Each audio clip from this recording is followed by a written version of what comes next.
What's going on, guys? Mickle here, and we have some critical updates to go over in this video. First of all, we have some brand new filings in the Ripple SEC case. Ripple has agreed to unseal all its legal memos back from 2012. This shows Ripple is extremely confident in its case right now versus the SEC, and I'm going to be showing you guys in this video why I believe this is going to lead to a massive win for Ripple. We also have some brand new evidence out of Jeremy Hogan. He says he just figured out something today that he believes is going to be huge for Ripple going forward. You guys are definitely going to want to see that. Guys, we also have an executive order coming next week. I'm going to be showing you guys why this executive order could be used to strip power away from the SEC and actually put them in their place where they belong. You guys are definitely going to want to see this video. There's a ton happening in crypto right now, and you guys need to be prepared for everything coming up in front of us.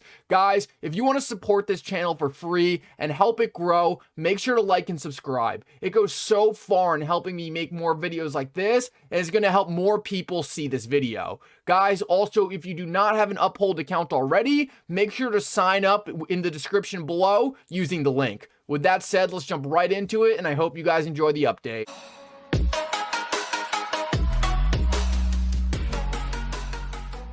Guys, to start, I want to jump into the statement out of Ripple saying they are willing to unseal all their legal memos back from 2012. We have not yet seen the memos themselves, and those could be released at any point tonight or tomorrow, but just know I will drop a video as soon as that information's available. But we have already learned a lot from Ripple's initial response. So right here we have from James K. Filan, Chris Larson files a letter in which he states Ripple and Mr. Larson do not oppose to unsealing the legal memos in their entirety.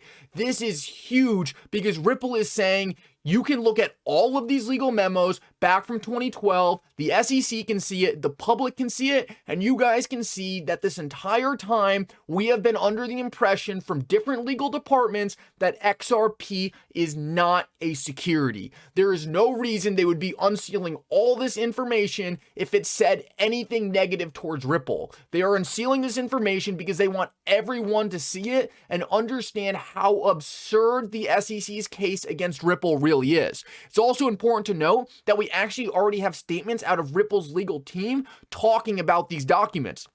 Right here we have from Eleanor Turiat out of Fox News. Once released, these documents will show that in 2012, Ripple received a legal analysis that XRP was not an investment contract. The fact that it took the SEC 8 years to suggest they disagreed with that analysis while XRP traded in massive global markets is baffling. We look forward to the public having access to these documents as we continue to vigorously defend our case. This is an amazing statement out of Ripple and shows how confident they are going forward. It's so nice to see how transparent Ripple is being about all of this. They are saying we want the public to see that we are not in the wrong here. The SEC has been completely arbitrary in who they've gone after. They've been acting in shady ways, and they have essentially just been doing whatever they want. The SEC is a rogue agency, and Ripple is willing to put their reputation on the board to show that they have not done anything wrong. They want the public to see that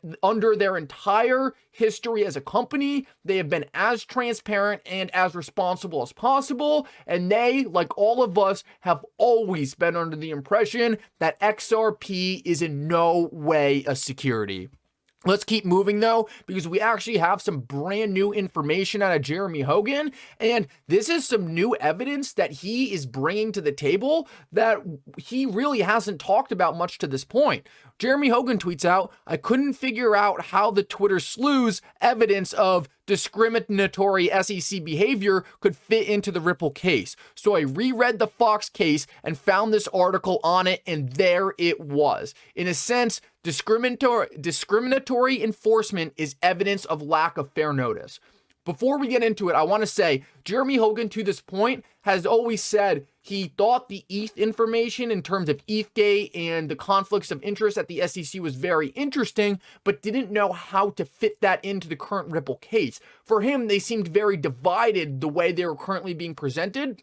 and couldn't figure out how the whole Ethereum free pass really impacted Ripple's case on why their fair notice defense for XRP also not being a security should prevail. But what Jeremy Hogan dug up right here is huge. There is actually case law showing that if there is a discriminatory enforcement action, it actually creates a lack of clarity and can be used for a fair notice defense. And let me just read this to you. And because the regulations were so standardless that they authorized or encouraged seriously discriminatory enforcement. So what this saying is the standards were so unclear and no one had any idea what was going on that you actually had a situation where you had two very similar companies or two similar actions, and the SEC treated them extremely differently. We have this same exact case with Ripple right now. Ethereum and Ripple did essentially the same exact thing, and by the SEC standards, Ripple actually did their offering of XRP in a much more compliant way than Ethereum Foundation did with the Ethereum token. Despite this, the SEC went after Ripple and not Ethereum. So how does this play into this case? Well, it shows that the rules were never clear and Ripple never had fair notice. If the rules were clear, the SEC would have treated Ethereum the same way they are treating Ripple. And while this has probably been obvious to you guys for a while now, and it's been obvious to me, what Jeremy Hogan is pulling up here is there's actually case law around it. So Ripple can cite this case law and say, look at this case right here. This same thing happened. There was discriminatory enforcement that allowed this agency to go after a company and not another, and it was ruled that this was evidence that there was no fair notice or lack of fair notice, same thing. This is huge because now we have case law that actually brings the Ethereum free pass speech into the Ripple case and shows that Ripple never had fair notice because the SEC was acting like a rogue agency. There was no laws telling the SEC what they can do, what they can't do, and that shows that Ripple is not in the wrong. I want to keep moving here though and show you guys this because this is going to show you how absurd it is that the SEC is treating Ripple the way they are. We know the SEC has been trying very hard to obtain the legal memos back from 2012 for what Ripple's lawyers were telling Ripple considering XRP. We know based on what we're seeing right now, these documents likely say things that are very good for Ripple's case, but I just want you guys to listen to this and it's going to let you know how absurd and how two-sided the SEC standards are with Ripple versus Ethereum. The genius was he came up with this and presented it to the world. When I saw this, I had this aha moment. He was in Toronto.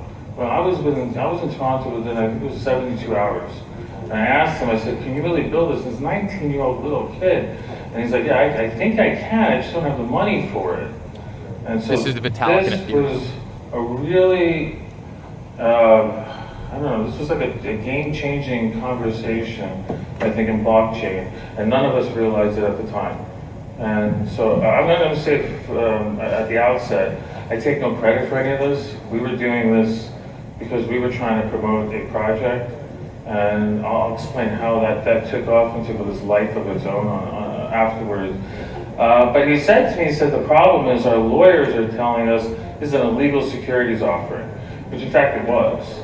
Because they were saying... Here, we have them publicly talking about the fact that the Ethereum lawyers back in the day said the Ether offering was the offering of a security. And yet the SEC completely ignores this, says they don't see Ethereum as a security, and then goes after Ripple and says, well, what did your lawyers say in the early day?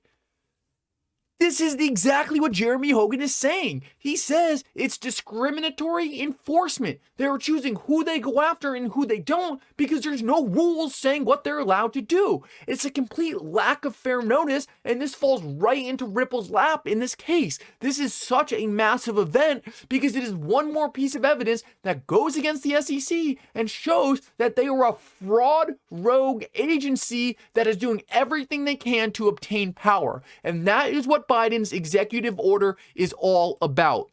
Eleanor, and which is coming next week.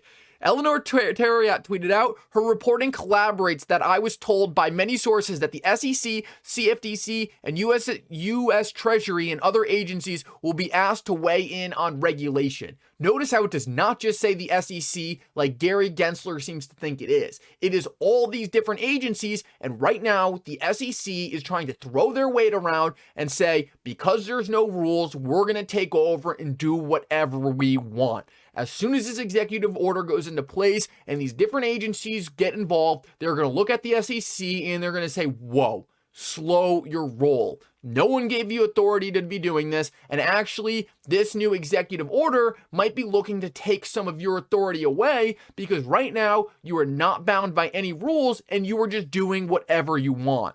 This is really good, and if we see what Gary Gensler is doing right now, he's essentially trying to say, and he said this in a House Democratic event, he says the SEC has complete control over crypto, and that's essentially it. We know that's not going to be the case. He is only saying that because he only has a couple more months of unchecked power where he can do whatever he wants. But as soon as the rules come in and different agencies start saying, whoa, whoa, whoa, no one said you could do this, he is going to have to calm down. He's going to be forced to stay in his lane, and he's not going to own all of crypto. He might own the sales of crypto. He might own the exchanges, but he's not going to own the tokens. Those are clearly not securities, and he knows it. That's why he refuses to ever say which ones are securities and which ones aren't, because his own definition of a security, his own agency's definition of a security, does not include 99% of cryptocurrencies, including XRP.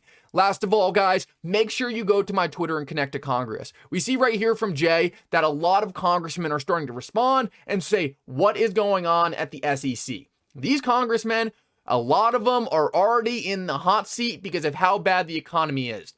The last thing they want is a bunch of investors going to them and saying, the U.S. Securities and Exchange Commission, who's supposed to be protecting us, is attacking us. It's going to make them pissed off because that's not what they want to see right now. It is not a top priority for them to have to go over and regulate their own regulatory agencies. The more pressure they get, the more mad they're going to get, and they're going to go to Gary and say, I don't care what your point is. Figure this out because I don't want to hear about it. And guess who Gary reports to? Congress. Guess who Congress reports to?